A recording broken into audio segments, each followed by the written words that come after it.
became president, that was an opportunity. They could have sold ice to Eskimos. Right? Think about it. The world, post-racial America, to get a black man in there, and da-da-da-da-da. Of course, to them, everything is surface. Black people may have more trouble with Obama in there, right, than when somebody else is in there. But they're happy. The people was dancing and partying worse than yesterday. When Obama became president in January, hey, I left. My relatives was coming from all over the country. They was coming here. Can we stay with you? I said, yes, you can stay. And I told Sister Bahia, and I said, I'm going. I'm getting out of here. I headed to California.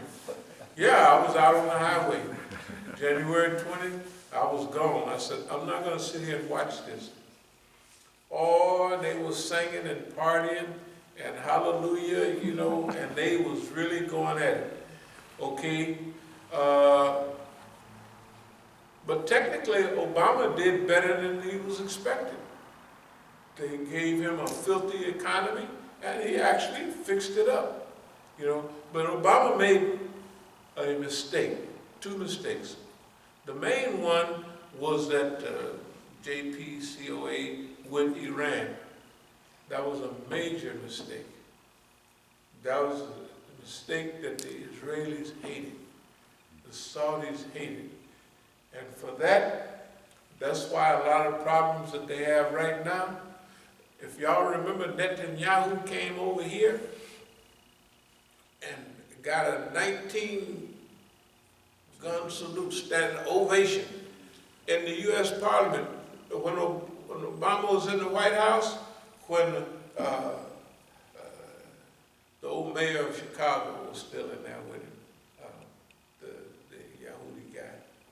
They had a meeting down at the White House, and they told Obama, you can go. The Yahudi told him, you gotta get out of the White House. You can go. You're not needed here. In this meeting? Can you imagine? Okay, now, you gotta remember, when we talk about helping America become America the good, we have to educate the American people that they have been taken over by the Zionists. The wars, the recent wars they've been fighting is on behalf of the Zionists. We have to be able to show them that whether it was Donald Trump, all the problems that they have, big ones, it's because of the Zionists. The police killing of black people, you notice the killings of black people are different than a few years ago. They used to kill you if you was caught in the backyard somewhere. They yell gun and kill you, but now they just shoot you right. You got a camera. They used to wouldn't do that. You got a camera taking a picture and they blow you away. That's because that's the way they behave with the Palestinians in Israel. And the Palestinians, I mean, the police departments have been training in Israel, or they've sent them over here to train. All of those stuff, if you see the cars, a few years ago, the cars driving around with the lights flashing all the time, that's an Israeli technique. All of those. The way George Floyd was killed, how would you just sit there and not even move for over 8 minutes and just kill the man in public, right? Because the Israelis can do that, and they're Palestinians. Me and you, we're Palestinians. So they wasted opportunities during the Obama administration. As we said, they could have sold ice to Eskimos. Do you remember 235,000 people in Germany and everywhere, jumping up and down, happy to see Obama? That's just when he won not the election, but when he was being now selected to run, that he had defeated Hillary Clinton. Now he's going to be the selectee. That's when they came out. All over the world. America wasted that opportunity. O you who deny the truth, should we perchance withdraw this reminder from you altogether, seeing that you are a people bent on wasting your own selves? That these people are bent on wasting their own selves. Mushrifun, that's the way it's been. Sarafa is the root word.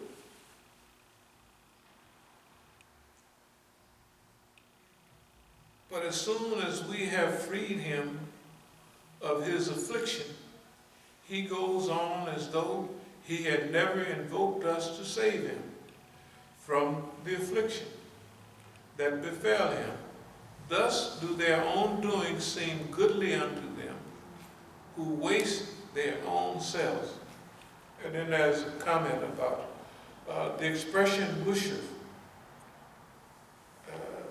It often denotes one who is given to excesses or commits excesses, one who is wasteful, has in the above context the meaning of one who wastes his own self, namely destroys his spiritual potential by following only his base impulses and failing to submit to any moral imperative. Does that remind y'all of anything? Anybody?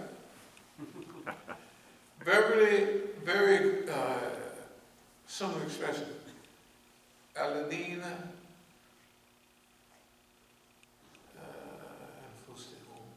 This is an Arabic statement occurring in many places and rendering by me as those who have squandered their own selves. In this sense in which it is used here is the term israf, wastefulness, a lack of moderation in one's doing, is almost synonymous with tagyun, overwhelming arrogance, like tagut. Taga is a stream that overflows. Tagut is a person that, like Pharaoh was tagut, because he exceeded the limits. That's the best way to put it. And relates to the same type of man. The phrase goodly seemed to them, their doings describes unthinking. That these people do all this stuff, and they're unthinking. And they waste it. They're wasting everything. All these prisons all over the country, all the chain gangs they had us on in the old days. Right? Okay, those people can be used.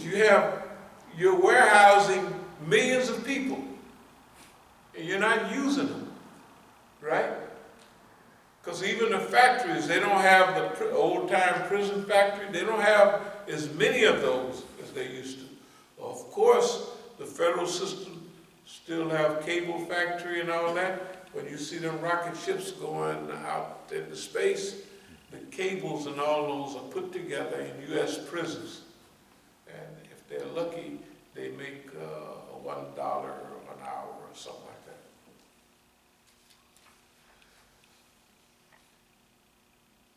So Allah gave us a good opportunity, but that is not wasting the talent, the resources, the people, or wasting the environment.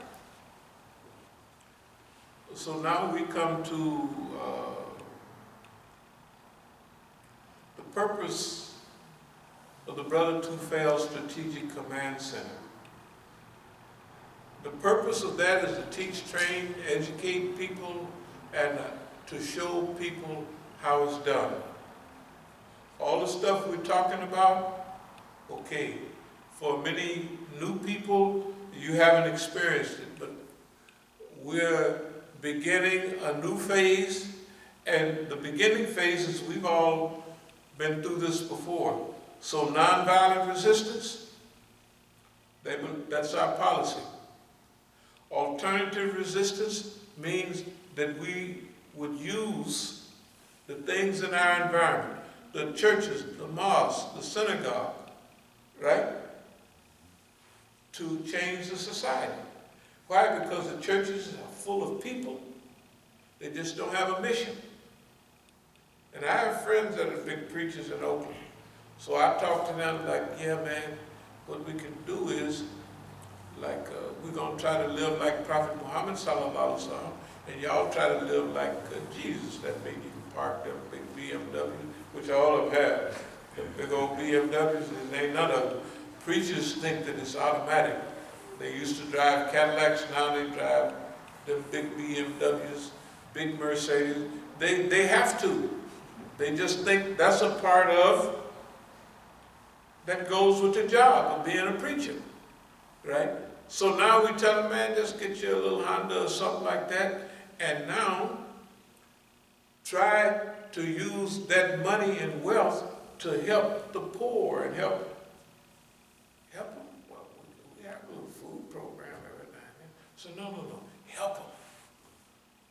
Like your church, make it a refuge for people who are homeless and hungry. The church, right? That's what the church used to be, a refuge.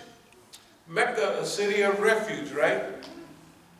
Yeah, and many places you go into a church, the police can't come take you out of there because it's a place of refuge. Yeah, a lot of places, like embassies are refuge. So we have to show the world how it's done. Okay, that means that now we're going into a period of action over talking. And so we chose our first modern martyr, Brother Tufayl, as that's a center that we're going to name it after. Brother Tufayl Strategic Command Center. That means that the people that are amongst us will not be forgotten. And we're going to do that with other brothers. As we said before, Americans, they got George Washington down there. He had wooden teeth and slaves and everything else. But he down there in the city is Washington. Thomas Jefferson, the newspapers called him a whoremonger, all kind of stuff, right? But he got the big center down there. And we got the paperwork that said that we was not considered. He was going to put it in about black people and slavery in the Declaration of Independence. We read it here before. He didn't put it in there. Why? Because it was against business interests. Well, we won't be able to write folks up in what's the name. They're not going to like that. And me, I don't like it either. I got all these slaves. Why should I write that in there? Right? So we was never considered in the Declaration of Independence, the Constitution, the 13th Amendment, which we all know. It says there's no more slavery inside the United States except those convicted of a what? Of a crime. That's why we go to jail every day. They have sweeps they go through and pick up. In the South, they used to really do it. Just pick up everybody, run them to a kangaroo court, and send them to the chain gang. And they would loan them out for 50 cents a day, 25% go to 25 cents go to the county, and the other 25 cents they may give it to the Negroes, maybe. But you would be working hard for 50 cents a day. Now for us, fighting forest fires in California back in the 60s, I was at forestry camp in 62, going into 63. And they used to overpay us. They paid us $1 a day. Yeah, they paid us a whole $1 a day. You gotta imagine, you know, for all that forestry work that you see people do in the forest, cutting down trees, bugging trees, we used to call it, all of that, fighting forest fires. Hey, shoot, they gave us a whole $1 every day. So, you can see how they liked us. I'm going to read from one of our earlier, back in the early 90s. Dear brothers and sisters, assalamu alaikum. This letter is to introduce you to Masjid al-Islam in Washington, D.C. We have been an active community for many years. Our main purpose for establishing a masjid was to have a regular place of worship, to worship Allah in congregation, to promote universal brotherhood among Muslims and non-Muslims alike, and to serve the best interests of mankind in general, and Muslims in particular. We also strive to be instrumental in the propagation of Islam in America. Finally, we would like to help correct many of the misconceptions that Americans have about true Islam and the Prophet Muhammad sallallahu alaihi wasallam. In order to do this, we have scheduled various seminars and educational programs for the public at large, as well as for the Muslims. We also make a distinction between what we call American Islam and real Islam from the Quran and Sunnah. In order to give the true face of Islam in all of its comprehensiveness, we must mobilize all our forces to serve Allah, adjust our movement to Quran and Sunnah, and work for the unity of Muslims. For that reason, we have decided to, number one, develop a critical issues list. That is, those things which are critical to the survival, growth, and spread of Islam and Islamic institutions in the U.S. Number two, develop a shared understanding of what our problems are and what obstacles we face. Number three, clearly define and analyze our situation in general as well as specific. Number four, after discussion, put forward an alternative Islamic program and build or establish permanent institutions which support real and progressive Islamic values. As you well know, most of our brothers and sisters are bogged down in local and personal problems caused mostly by the forces of fitna. For this reason, many of us forget our bigger mission. We have a real and urgent need to, A, consolidate our movement. B, give directions. C, put forward concrete goals, targets, and objectives, strategies, long and short range planning. D, establish upgraded Masjid, schools, and Muslim centers.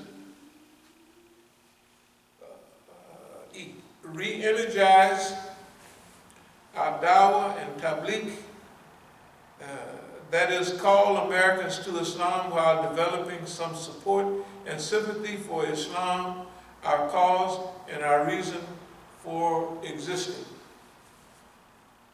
As you know, this world is full of threats and opportunities. In recent years, our lack of organization and direction has resulted in the threats increasing while our apparent opportunities are decreasing. Much of this is due to a well-financed and well-informed enemy who has used the Muslims and non-Muslims against our every effort. Now is the time to build this needed Islamic movement. We at Masjid al-Islam believe it is the mission of the Muslims to share Islam with our community.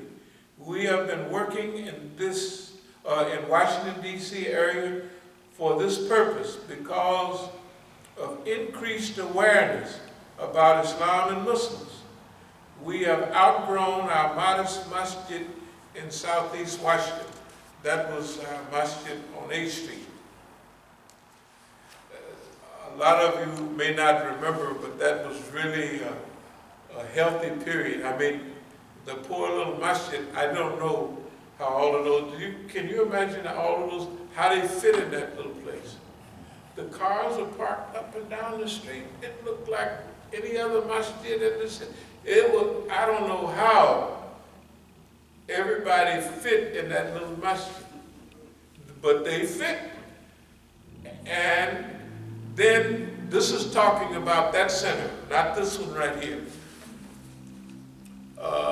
So we scheduled various activities: Salatul Jummah, sisters class, Saturdays 11 a.m., Sunday school children 11 a.m., Guides to Better Living Sundays. Guides to Better Living is technically this class we're having now. Islamic Studies Mondays 7:30, Salat classes Wednesdays. Family night first Saturday of each month. Our goal now is to build a new masjid next door to our present masjid. So at that time when we bought the masjid over there, we remodeled it. Then there's a lot next to it. We was going to expand and build a big extension next to that. That was the plan. This lot was purchased last year in 1993 by us for cash.